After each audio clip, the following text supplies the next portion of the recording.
है हिंद में अनोखा मरकज़ तहफ़्फ़ुज़ दीन,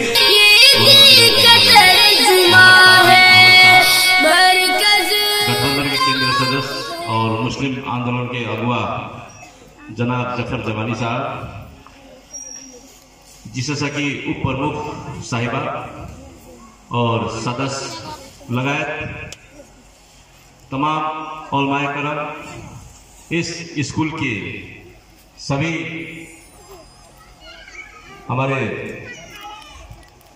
जो यहाँ इन प्यारे प्यारे बच्चियों को यहाँ तक शिक्षा दे के जो इनको दीनी तालीम और हमारे दुनियावी तालीम देने वाली सभी टीचर्स और खास करके आप तमाम बच्चों में मेरे तरफ से अस्सलाम वालेकुम वरहमतुल्लाहि वबरकातुहू।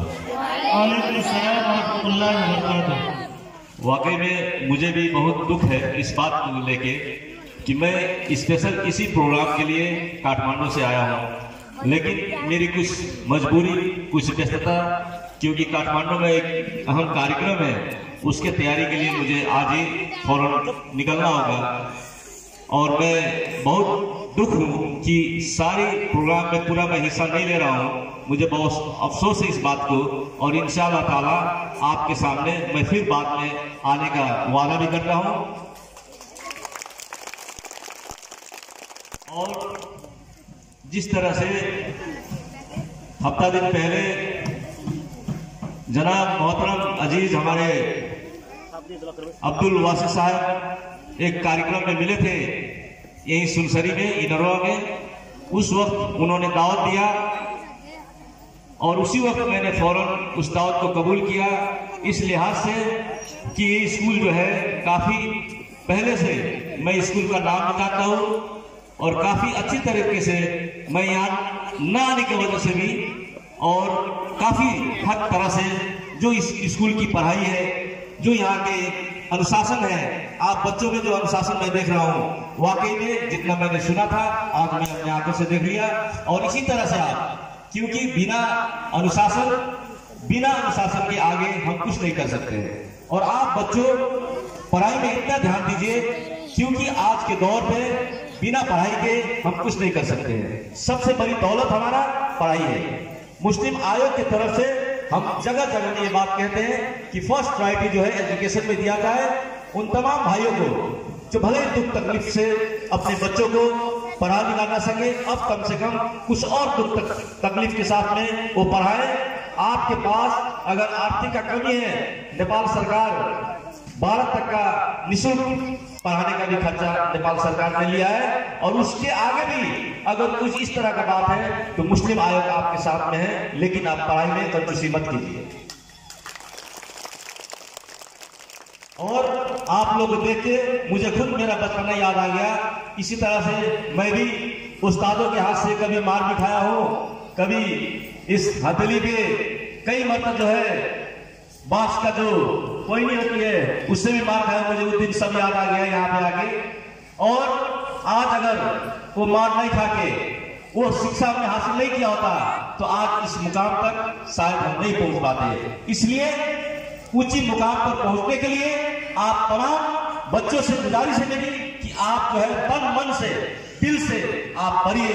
आपको कोई किसी से, आपका सबसे बड़ा दौलत पढ़ाई है। अगर आप पढ़ लेते हैं तो कभी भूखा, कभी कोई आपको कुछ भी काम न मिले तो आप ट्यूशन पढ़ा के भी आप अपने परिवार को, आप परिवार को, पूरे परिवार को, घर परिवार को आप जो है खिला सकती है। इसलिए मुस्लिम आयोग की तरफ से अब जो है जितने भी नेपाल में मदरसा है, हमारे बच्चों जो विगत में काफी दुख तकलीफ के साथ गोरा में पड़े हैं, हम लोग लालटेन के सहारे पड़े हैं, अब जो है वो दिन नहीं आएगा इंशाअल्लाह। अब हमारे बच्चे उन तमाम सरकारी स्कूल के साथ जो फैसिलिटी है वो फैसिलिटी के साथ हमारे बच्चे भी कुर्सी बेंच पर पढ़ेंगे, ना कि कोई जमीन पर गोरा बिछा के पढ़ने का नौबत नहीं आएगा। इसका मैं आपसे वादा करना चाहता हूँ। हर फैसिलिटी जो हम मुसलमान को, मुस्लिम समुदाय को इस मुल्क में बहुत सी फैसिलिटीज से हम लोग को वंचित किया गया। इसी की वजह से पिछले कई साल से हम अपने अधिकार के लिए हम लोग सड़क पर उतरे, आवाज उठाए। यही सुनसरी मोहर्रम है ताकि पूरे मुसलमान सड़क पर उतरे, तब जाके सरकार को एहसास हुआ, तब जाके हमें अलग पहचान मिला, ये संवैधानिक मुस्लिम आयोग मिला। इसके साथ साथ कई ऐसी चीज मिला जो इससे पहले हम संविधान में हमारा कुछ भी वजूद नहीं था। अब जाके अल्हम्दुलिल्लाह हमें भी इस देश में अन्य समुदाय की तरह हमें भी अधिकार मिला है और हमें भी उस सिस्टम में घुसने का एक जरिया मिला है जहां से हर चीज सिस्टम से मिलता है।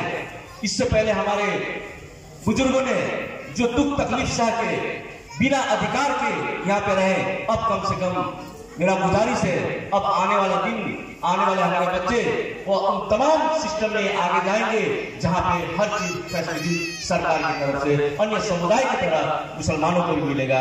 ये अभी का संविधान में लागू कर चुका है। और मैं आपको बता दूं, अब हमें जो है हमारे ज्यादातर मुसलमान भाइयों डॉक्टरी में गए हैं, इंजीनियरिंग में गए हैं, लेकिन ब्यूरोक्रेट की तरफ नहीं गए हैं। जब तक हम ब्यूरोक्रेट की तरफ नहीं जाएंगे, वहां से हम जब तक ब्यूरोक्रेट में नहीं जाएंगे तो हम बहुत चीज हासिल नहीं कर सकते हैं। और ब्यूरोक्रेट जाने के लिए लोक सेवा की तैयारी बहुत अहम जरूरी है। और आपको खुशी की बात मैं बता दूं, मुस्लिम आयोग की तरफ से बहुत ही जल्द लोक सेवा तैयारी के लिए हम काठमांडू में कार्यक्रम रखेंगे और निःशुल्क कार्यक्रम, उसमें आप लोग सहभागी होइए, सीखिए, पढ़िए, क्या आंसर आएगा उस क्वेश्चन के साथ साथ वहां पे सब चीज फैसिलिटीज के साथ हम मुस्लिम आयोग की तरफ से कराएंगे। ये आपके सामने हम वादा करते हैं। तमाम हर मुसलमान भाइयों के लिए दरवाजा खुला रहेगा। तब जाके आप जो है लोक सेवा पास करके जब आप जाएंगे किसी ऑफिस में, आप हाकिम बन के बैठेंगे तो गर्व से आपके पीछे जो है भाई लोग, उनको गर्व होगा कि एक सीडीओ या एक वहां पे सेक्शन ऑफिसर हमारा भाई है, हमारा काम आसानी से हो जाएगा। जब तक हम उस जगह पे नहीं पहुंचेंगे तो हम फिर बार बार हम ठोकर खाएंगे और एक सही काम के लिए भी हमें हर जगह दरवाजा ढकढकाना पड़ेगा। तो उसके उस नौबत ना आए, इसलिए हमने ये बहुत जल्द से जल्द इंशाल्लाह ईद के बाद मुस्लिम आयोग की तरफ से ये जो है लोक सेवा तैयारी के लिए हम आगे बढ़ा चुके हैं कुछ काम। इसी के साथ कहने के लिए बहुत कुछ था, लेकिन वक्त की तादाद, अभी मेरा जो है फ्लाइट अभी 6 बजे है, इसलिए मैं चाह के भी मैं सोचा था कि पूरा वक्त तो इस कार्यक्रम में इस स्कूल में बैठूं।